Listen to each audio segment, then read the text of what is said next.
കേരളത്തിലെ പ്രശസ്തരായുള്ള ഉറുദു ടീച്ചർമാർ के साथ है हमें गाना गाएगा।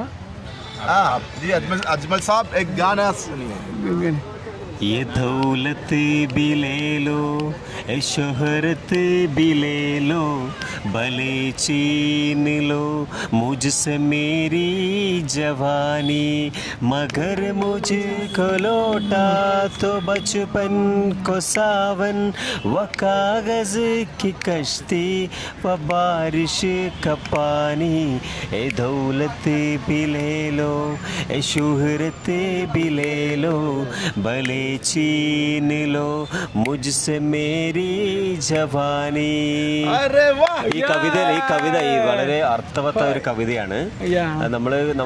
നമ്മളുടെ കാലഘട്ടത്തിൽ നമുക്ക് ഏറ്റവും ഇഷ്ടപ്പെട്ട കാലഘട്ടം സാറിന് ഈ നിമിഷമാണോ അല്ലെ? കൂടുതൽ ആളുകൾക്ക് അവരുടെ ബച്പൻ കാ സമാനായിരിക്കും. നമുക്ക് സാർ ഇപ്പോഴാണ് കുട്ടിയാന്ന് തോന്നുന്നു.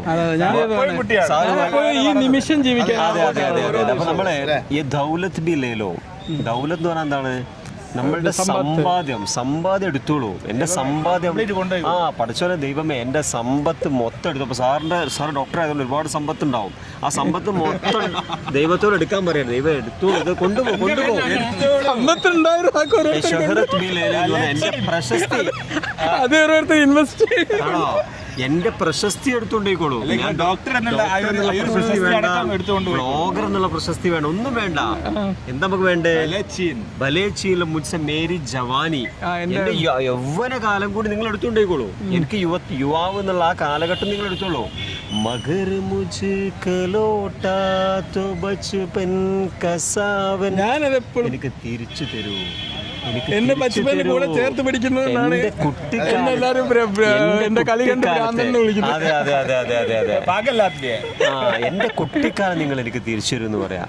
കാഗസ് കി കഷ്ടി. ഇപ്പൊ അങ്ങോട്ട് തിരിച്ചു നോക്കൂ, അവിടെ ഒരു തോണി തൊഴിയാനുള്ള വെള്ളമുണ്ട് അവിടെ, അല്ലേ?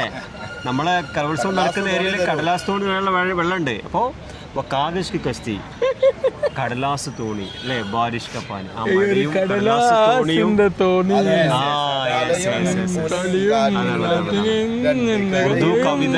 ഉറുദു കവിതകളും ഉറുദു ഗസലുകളും എന്നൊക്കെ പറയുന്നത് നമ്മുടെ മനസ്സിനെ പിടിച്ചു കൊടുക്കുന്ന തരത്തിൽ ഇരുത്തിപ്പോകും നമ്മളെ, അല്ലേ? അതിന്റെ ആശയങ്ങൾ. മലയാളി അല്ല മൈക്ക് ബാലാന്ന്. Thank you. ഓക്കെ.